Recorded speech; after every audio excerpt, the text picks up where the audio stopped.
By the way, Chama gave me a word in Obanino. I got so frustrated. Pian, the way I want to preach a man be on board ditching. But Timothy Jachuli ne kono nganga, because Jachuli go nganga. So watch any culture, you're not going to win this award. Oh yeah. No get go away na la penyo le Kingston. So you're not going to win this award. So culture on system for culture awako. So it's okay. Karipa lawyer, you're a lawyer. It's fine. Yeah. You understand? In allegation, my dear ba. Piane, preacher man, Obiano Timothy Jachuli mo. Obiano, dano ti di ching, ti talo ko di ching, worko ke ngake. Obiano mo ko mache wang o. Poni no that day obedi ba till morning. Tuju no obedo. Chera mo ko mache ko. Ya forgin mo kwanyo der mo ya vuku maji. Ya vuku maji. Madam ti down ndi na ling. Dana nga ge mano ge tie. Down pero duan try Kingston Kenya. Yeah, go akori. Okay. Ayela po mo ni kwed mane amala chen. Mo ni kwed mane amala chen. You know watch any culture, you're not going to win this award. I'm sorry. You be on never speaker, mother penny playing your car walk okay to share.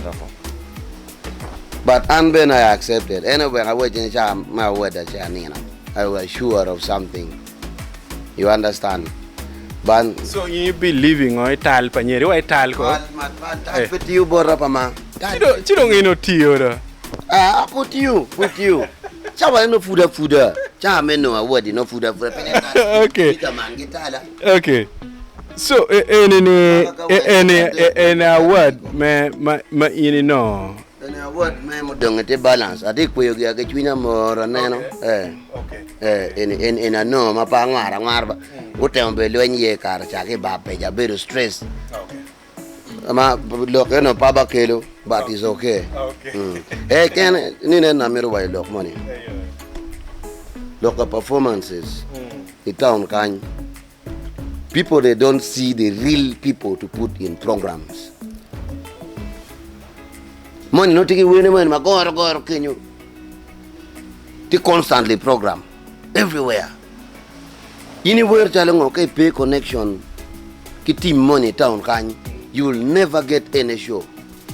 Doesn't that mean you marry in then you have to work with the system material in place? System is pretty true. That's why I don't want it. And if you don't give us money, we don't get balance people call it town. Why it's okay. But when it cock. Ayubu video ne no food pa ayubu video ne furu kara ngat money penya chene ne you give me money before kape me chene we people call it town. Abole balance kere kono. Away God you promote for me that song. Come share so, like how do they manage? I don't know. There's a system they are running in this town. But we have to be careful. Kino ke jo ke ne ke kwanye pick up. Awini show pangame ke pero la tal ko arte pick up ke ring okay de. Kora shwe ba le show mo ne wino ke promote mo ne dadi ja nyero. Your tal mo ti material in music kaka enemy. Me I don't believe in those things. But ti dong ji mo kene o dong tie kong gimo ken ma ke choy vuk pa chuli ba ke choy tali ti lo ke tie lo tali ti kenwa jo abe jo ti kenwa nero we so hello tali na te wa jo gine they are not true and I'll never fix my head into that system. Let's do only good music, everything will work than forcing things. If be forcing actually watching at a ilo rome kene malo ke be dwa ke pin ini angwe ini il romi chul kono ngagi tim kono ngoni wana bu wor mod ikin le ma ko ren at kat limu la bu ufu wor mod bien en wor mod ngat man donye iye pe dugu wo donye ye fu cherno wor mod ge wena de nan ko tien dana no ko tien mo cher ke tie mo dugu ne peke fu go ko na ado ko tien pe le wor la tien pe konya do karti murle ko weng so wana ba wor ko mod kina mo o ku da no wanyang yo pala bu keje be kono be goyo kana chalo fo ana goyo kona ko ke kamarachi inge winyi lwenje ku da ka shere. There is time for everybody in this town. Polite Moscow, I'm very happy for you for what you have done. yele ma wa neno kuman we chunya chwe pe Cameroon be wa yele ma neno kuman atame go ke poko pe kaka or something but Guinean is very bad. It is very very very bad. Would you me award the win maleng lano dano neno we lano dano mirno mi ki mo ki jalle kari pe kaka wa you see. So kadong ni wat cher loka wat angin mer dan mer gulayo ana wadi be ana probi kelu detail jemne keto war kere nga lo nga ngene abi kelu eguni dujo ento machalo kubiri ini wekon piere ngeo ana tamni mantamba ma chalmek an paladi de ben adi tamni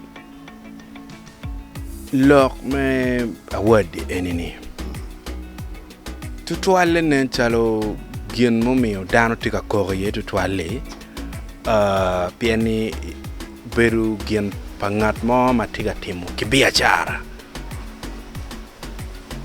makao no ni like gwakonyo tie institution mo.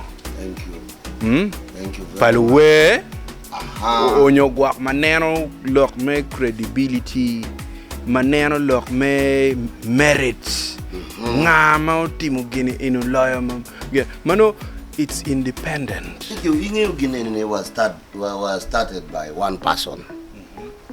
Palo nyingu nung ngaro chako ni.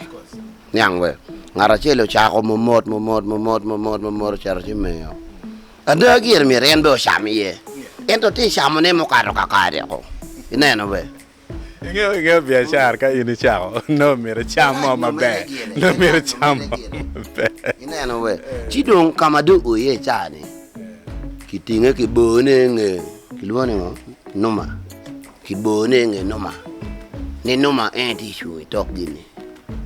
But at the end of the day, Jomatika benefiting award any there very few. Very few. Not even the artists themselves. Mali we mo kembe ka bino ka danya ba pele ke joga doge. Da? You understand? Propaganda motive music in northern Uganda kanyi. Waberu lutino donkar malaj, waberu lubolo kar malaj. I don't know when we will grow. Kama tiyo meden kwa games yegane and Papa Kejo, no award is okay. Papa Kejo. Joe Kene cannot hold it.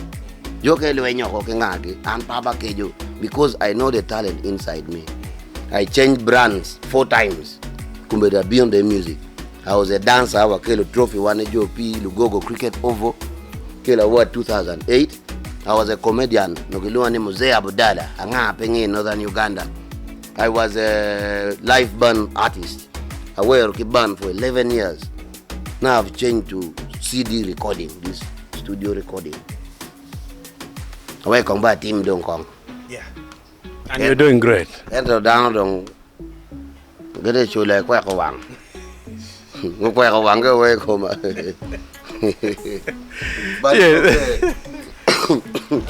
Okay.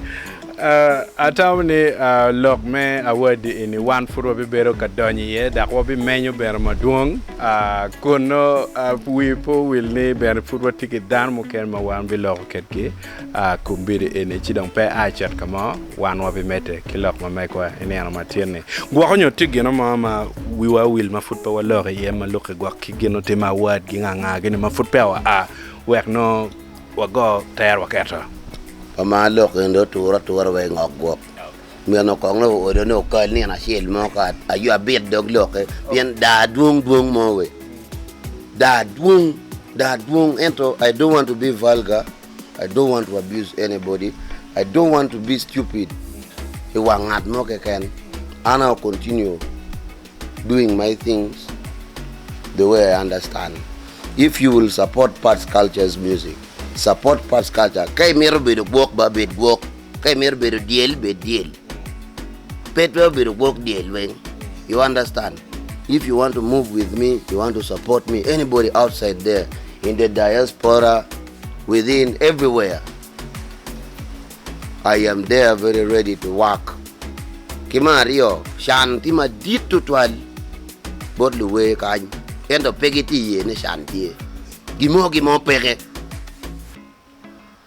pienga gimo wa motie no ko wati bo by now wa mero live band kumbetima could run all the artists in northern Uganda one live band man the way when timo practice kede ka performances here you come and hire that band you understand me no bet here very huge studio ma operate and no macheli ene me no go organize no jeme chene magenti ba pe ni guitar ko ode we lo ke diegi gang we ngage fongo chorone me oberi king dano we neno yo ke mere ke piel kengi